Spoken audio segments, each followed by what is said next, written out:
അന്തസ്സും അഭിമാനവും സ്ത്രീകൾക്ക് മാത്രം അവകാശപ്പെട്ട ഒന്നുമല്ല.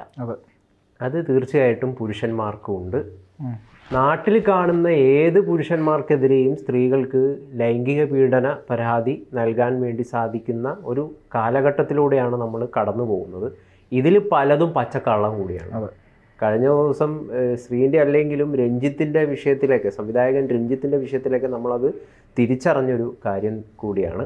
ഇപ്പോൾ ഹൈക്കോടതി ജസ്റ്റിസ് ആയിട്ടുള്ള PV കുഞ്ഞികൃഷ്ണൻ അദ്ദേഹം പറയുന്നത്, ബാലേന്ദ്രൻ മേനോനെതിരെ ഒരു നടി, ആലുവ സ്വദേശിയായിട്ടുള്ളൊരു നടി ഒരു ലൈംഗിക പീഡന പരാതി നൽകി.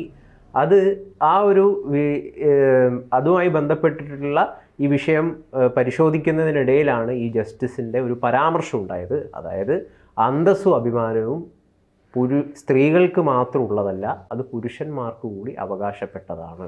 2007 സംഭവിച്ച ഒരു കാര്യത്തിന് നീണ്ട ഇത്രയും വർഷങ്ങൾക്ക് ശേഷം 2024 ഈ നടി പരാതി കൊടുക്കുന്നത്. എന്താണ് ഇതിൻ്റെ പിന്നിലുള്ള ചേതോവികാരം എന്നുകൂടി ഇപ്പോൾ കോടതി പരിശോധിച്ച് വരികയാണ്.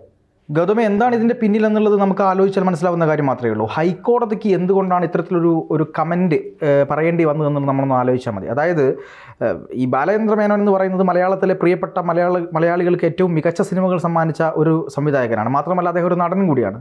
ഒരുപാട് സിനിമകൾ ചെയ്തിട്ടുള്ള ഒരു നടൻ.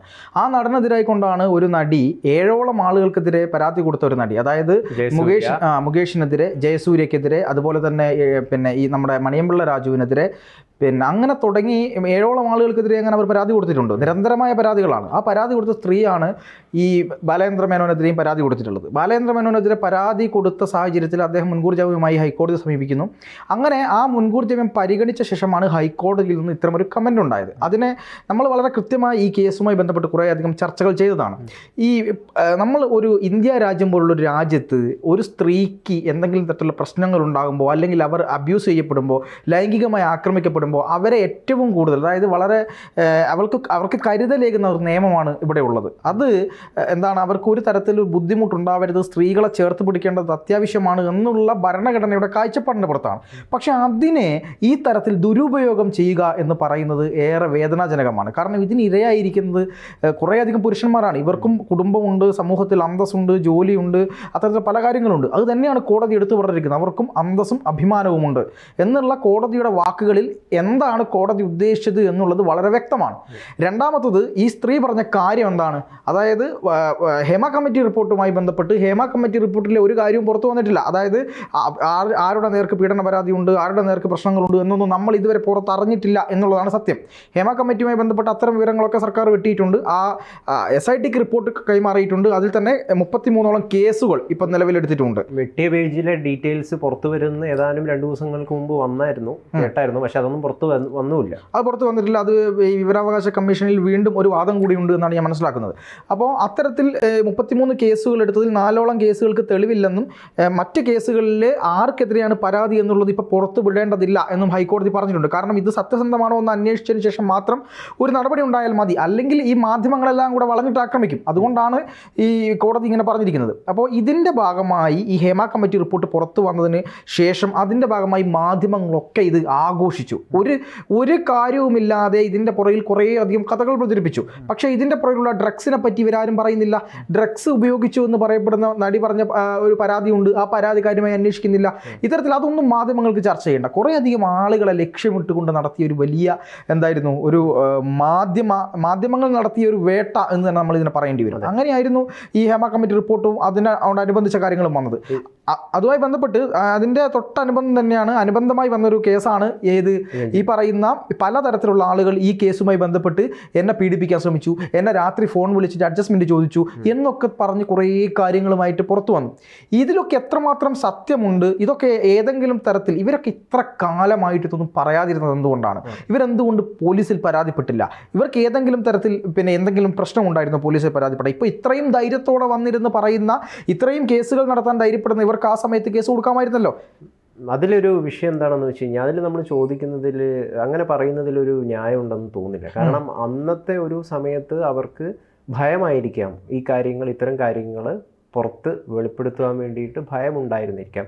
ഇപ്പോൾ ഒരു മൂവ്മെൻ്റ് എന്ന നിലയിൽ പല ആളുകളും തങ്ങൾക്ക് സംഭവിച്ച അതിക്രമങ്ങൾക്ക് നേരെ രംഗത്ത് വരുമ്പം അവർക്കും അതൊരു പ്രചോദനവും ആത്മവിശ്വാസവും പകർന്നിട്ടുണ്ടാവും. അതിൻ്റെ ഭാഗമായിട്ട് പലവരും പ്രതികരിക്കുന്നതാവാം. നമ്മൾ ഈ മീറ്റ് പോലുള്ള മൂവ്മെൻറ്റുകളൊക്കെ നമ്മൾ ഏതാനും വർഷങ്ങൾക്ക് മുമ്പ് വലിയ രീതിയിൽ കണ്ടതാണ്. ആരോ ഒരാൾ തുടക്കമിട്ടു, പിന്നീട് പുറകെ നിരവധി ആളുകൾ അതിനെ പിന്തുടർന്നു വന്ന് രംഗത്ത് വരുന്നൊരു കാഴ്ച നമ്മൾ കണ്ടതാണ്. അപ്പോൾ സ്ത്രീകൾ ശരിക്കും പറഞ്ഞു കഴിഞ്ഞാൽ നമ്മുടെ സമൂഹത്തിൽ ഭയപ്പെട്ടിട്ടാണ് ജീവിക്കുന്നത്. പുരുഷനിൽ നിന്ന് നേരിടുന്ന അതിക്രമങ്ങളെ തുറന്നു പറയാൻ അവർക്ക് പലപ്പോഴും മടിയുണ്ട്. കാരണം ഈ ആളുകൾ എന്ന് പറയുന്നത് പ്രത്യേകിച്ചും സിനിമാ മേഖലയിലൊക്കെ ആണെങ്കിൽ ഒരുപാട് രീതിയിലുള്ള അവസര നിഷേധം, സിനിമയിൽ അഭിനയിക്കാൻ അവസരം നിഷേധിക്കുക, അത്തരം രീതിയിലുള്ള പല രീതിയിലുള്ള പ്രശ്നങ്ങൾ ഇവർ അഭിമുഖീകരിക്കേണ്ടി വരും. പ്രത്യേകിച്ചും അന്നത്തെ ആ ഒരു കാലഘട്ടത്തിലൊക്കെ 2007 പോലുള്ള സമയങ്ങളിലൊക്കെ. പിന്നീട് ഇങ്ങോട്ടാണ് പല രീതിയിലുള്ള മാറ്റങ്ങൾ, സ്ത്രീ വുമൺ എംപവർമെൻറ്റ് പോലുള്ള കുറേ കാര്യങ്ങളൊക്കെ സിനിമാ മേഖലയിലേക്ക് വന്നത്. ഒരു നവോത്ഥാനം തന്നെ, ഒരു പുരോഗമനപരമായിട്ടുള്ള ഒരു സമീപനം തന്നെ സിനിമാ മേഖലയിൽ വന്നത്. അതിൻ്റെ ഭാഗമായിട്ട് ഇത്തരം നടികൾ പ്രതികരിക്കുന്നതിന് നമ്മൾ അങ്ങനെ വില കുറച്ച് കാണരുത്. മുമ്പ് നിങ്ങൾ സംഭവിച്ചത് എന്തുകൊണ്ട് ഇത്രയും കാലമായിട്ട് പ്രതികരിക്കാൻ വൈകിപ്പോയി എന്നൊക്കെ പറയുന്നത് അതൊരു തെറ്റായ ഒരു കാര്യമാണെന്ന് തോന്നുന്നു. കാരണം അവർക്ക് അന്ന് പ്രതികരിക്കാനുള്ള ഒരു സാഹചര്യം ഉണ്ടായിരുന്നില്ല, അല്ലെങ്കിൽ അതിനുള്ളൊരു അവസരമോ ധൈര്യമോ ഉണ്ടായിരുന്നില്ല എന്നുള്ളതാണ് ഒരു കാര്യം. അതായത് യഥാർത്ഥത്തിൽ ഒരു കാര്യം സംഭവിച്ചതിന് ശേഷം ഇപ്പോൾ ഇവർക്ക് എവിടെ നിന്ന് ധൈര്യം കിട്ടി, അല്ലെങ്കിൽ ഇവരുമായി ബന്ധപ്പെട്ട് ഇത്തരത്തിലൊരു അതായത് ഒരു അനുകൂലമായ സാഹചര്യം ഉണ്ടാകുന്നു, ആ സാഹചര്യത്തിലെല്ലാം വിളിച്ചു പറയുന്നു. ആ വിളിച്ചു പറയുന്ന ഘട്ടത്തിൽ ഇവർ പറയുന്ന കാര്യങ്ങളിലെ സത്യാവസ്ഥ എന്താണ്, ഒരാൾക്കെതിരെ ഒരു ആരോപണം ഉന്നയിക്കുമ്പോൾ അതിലെ സത്യാവസ്ഥ എന്താണ് എന്നുള്ളത് കൂടി ഗൗനിച്ചുകൊണ്ടായിരിക്കണം ഒരു നടപടി ഉണ്ടാവേണ്ടത്. പക്ഷേ ഇവിടെ സംഭവിച്ചത് എന്താണ്? ഒരു കാലങ്ങൾക്ക് മുമ്പേ നടന്ന ഒരു സംഭവത്തിന് പുറത്ത് ആ സംഭവത്തെ പറ്റി ഒരാൾ ഒരു കാര്യം പറയുന്നു. ആ കാര്യം പറഞ്ഞതിന് ശേഷം അവരുടെ, അതായത് ഈ പറഞ്ഞ പീഡിപ്പിക്കപ്പെട്ടു, ഇപ്പോൾ ഉദാഹരണത്തിന് ബാലേന്ദ്ര മേനോൻ്റെ കാര്യം തന്നെ എടുക്കുക. ബാലേന്ദ്ര മേനോനെ പറ്റി എന്താണ് ഈ പരാതി കൊടുത്ത സ്ത്രീ പറഞ്ഞത്? ഈ പറയുന്ന സംവിധായകൻ ഒരു മലയാളത്തിലെ പ്രമുഖരായിട്ടുള്ള 3 നടിമാരുമായിട്ട് ബന്ധം വെച്ച് പുലർത്തി എന്നാണ് പറയുന്നത്. അവരെ ബലാത്സംഗം ചെയ്യാൻ ശ്രമിച്ചു, അവരുമായിട്ട് സെക്ഷൽ റിലേഷൻഷിപ്പ് ഉണ്ടായിരുന്നു എന്ന് പറയപ്പെടുന്നു. ഈ സ്ത്രീ ഒരു സ്ഥലത്ത് പോയ സമയത്ത്, അതായത് ബാലേന്ദ്ര മേനോനെ കാണാൻ വേണ്ടി പോയ സമയത്ത് 2 പേരുമായി ഇദ്ദേഹം സെക്ഷൽ റിലേഷൻഷിപ്പിൽ ഏർപ്പെടുകയായിരുന്നുവെന്നും ഇത് കണ്ടുകൊണ്ട് മറ്റുള്ള ആളുകൾ അവിടെ ഇരിക്കുന്നുണ്ടായിരുന്നുവെന്നും തന്നോടും ഈ കാര്യം ആവശ്യപ്പെട്ടു എന്നാണ് ഈ സ്ത്രീ പറയുന്നത്. അതിനുശേഷം താൻ അന്ന് തിരിച്ചുപോയി പിന്നീട് കൂട്ടുകാരിയുമായി വന്നു എന്നും അവർ പറയുന്നുണ്ട്. അതായത് ഒരു സ്ഥലത്ത് ഒരു പ്രയാസം ഉണ്ടായിക്കഴിഞ്ഞാൽ വീണ്ടും അവിടേക്ക് കൂട്ടുകാരിയുമായി പോകുന്ന രീതിയിലേക്ക് അവർ മാറി എന്നുള്ളതാണ്. അതായത് ഒരു പ്രശ്നം എൻ്റെ നേർക്ക് വന്നു കഴിഞ്ഞാൽ ഞാൻ അവിടേക്ക് വീണ്ടും ഒരാളെയും കൂട്ടി പോകുമോ? അതാണ് ഏറ്റവും വലിയ കാര്യം. വീണ്ടും ഞാൻ അവിടേക്ക് ചെല്ലുന്നത് എന്തുകൊണ്ടാണ് എന്നുള്ളൊരു സാമാന്യമായ ബോധം നമുക്കുണ്ടാവുമല്ലോ. ഒരു പീഡനം അല്ലെങ്കിൽ ഏതെങ്കിലും തരത്തിലുള്ള പ്രശ്നം ഉണ്ടായിക്കഴിഞ്ഞാൽ നമ്മൾ ആ തരത്തിൽ പോവരുത് എന്നുള്ളത് നമ്മളുടെ ഒരു സാമാന്യമായ ബോധമാണ്. അതില്ല. നേരെ തിരിച്ചുകൊണ്ട് മുകേഷിനെതിരായിക്കൊണ്ടുള്ള ആരോപണത്തിൽ ഈ സ്ത്രീ പറയുന്നുണ്ട്, അതായത് എന്തായാലും എന്നെ പീഡിപ്പിച്ചതല്ലേ, അതുകൊണ്ട് എനിക്കൊരു പൈസ തന്നൂടെ എന്ന് ചോദിക്കുന്നുണ്ട്. എന്തിനാണ് പൈസ എന്ന് ചോദിക്കുമ്പോൾ ഇവർ പറയുന്നൊരു കാര്യമുണ്ട്, എൻ്റെ മകന് ഫീസ് അടയ്ക്കാൻ വേണ്ടിയിട്ടാണ് പൈസ കൊടുത്തത് ചോദിച്ചത് എന്ന് പറയുന്നുണ്ട്. മാത്രമല്ല ഈ ഫോണിലുള്ള ഈ പിന്നെ ഫോണിൽ ചില ഇമോജികൾ, പിന്നെ ചില സാധനങ്ങൾ അയച്ചിരുന്നു. അപ്പോൾ അതെന്തിനാണ് എന്ന് ചോദിക്കുന്ന സമയത്ത് ഇവർക്ക് കൃത്യമായൊരു മറുപടി ഈ കാര്യത്തിൽ ഉണ്ടായിരുന്നില്ല എന്നുള്ളതാണ് നമ്മൾ ആദ്യം മനസ്സിലാക്കേണ്ടത്. അപ്പം ഈ പറയുന്ന കൂടെ തന്നെ നമ്മൾ രഞ്ജിത്തിന്റെ കാര്യം കൂടി ചേർത്ത് പറയേണ്ടതാണ്. അതെ, രഞ്ജിത്തിന്റെ കാര്യം പറയേണ്ടത്. കാരണം രഞ്ജിത്തുമായി ബന്ധപ്പെട്ട് ഈ പറഞ്ഞ ബാലേന്ദ്ര മേനോനെ പോലെ, അതുപോലെ തന്നെ മലയാള സിനിമയിലെ ഇപ്പോൾ അനുഭവിച്ചുകൊണ്ടിരിക്കുന്ന ജയസൂര്യയെ പോലെ അങ്ങനെ ഒരുപാട് ആളുകൾക്ക് നേരെ കൊടുത്തിട്ടുള്ള കേസുകളുടെ മെറിറ്റുകൾ എടുത്ത് പരിശോധിക്കുമ്പോൾ ഈ ഇപ്പം എറണാകുളം പ്രിൻസിപ്പൽ സെഷൻസ് കോടതി ഈ മുകേഷിന് ഇവർക്കൊക്കെ മുൻകൂർ ജാമ്യം കൊടുത്തതിൽ കൃത്യമായി എണ്ണി ചില കാര്യങ്ങൾ പറയുന്നുണ്ട്. ഇവരുടെ പെരുമാറ്റങ്ങൾ, ഇവരുടെ ചാറ്റ് രേഖകൾ, ഇതെല്ലാം പരിശോധിച്ചുകൊണ്ടാണ് കോടതി ഇത്തരത്തിലൊരു തീരുമാനമെടുത്തത്. അതായത് യഥാർത്ഥത്തിൽ ഹേമ കമ്മിറ്റി പോലൊരു മൂവ്മെൻറ്റ് ഉണ്ടാകുമ്പോൾ, നേരത്തെ ഗൗതം പറഞ്ഞതിൻ്റെ ഒരു കാര്യമുണ്ടല്ലോ, എന്തുകൊണ്ട് ഇവർ ആ സമയത്ത് പ്രതികരിച്ചില്ല. അപ്പോൾ യഥാർത്ഥത്തിൽ ഈ പറയുന്ന നടിയെ ആക്രമിച്ച കേസിന് ശേഷം ഹേമ കമ്മിറ്റി വരുന്നു. ഹേമ കമ്മിറ്റി പോലൊരു മൂവ്മെൻറ്റ് ഉണ്ടായപ്പോൾ ഒന്നും പോയി പരാതി കൊടുക്കാത്ത ആളുകളാണ് ഇവർ പോയി പരാതി കൊടുത്തിട്ടില്ല. അന്ന് ഹേമ കമ്മിറ്റിക്ക് മുമ്പാകെ പോയി തങ്ങളുടെ പ്രശ്നം പറഞ്ഞ കുറച്ചധികം സ്ത്രീകളുണ്ട്, കുറച്ചധികം നടിമാരുണ്ട്, ആ ചലച്ചിത്ര പ്രവർത്തകരുണ്ട്. അവർ അന്ന് ഒരു അവസരം കിട്ടിയപ്പോൾ അത് കൃത്യമായി നിയമവിധേയമായി ഉപയോഗിച്ചു.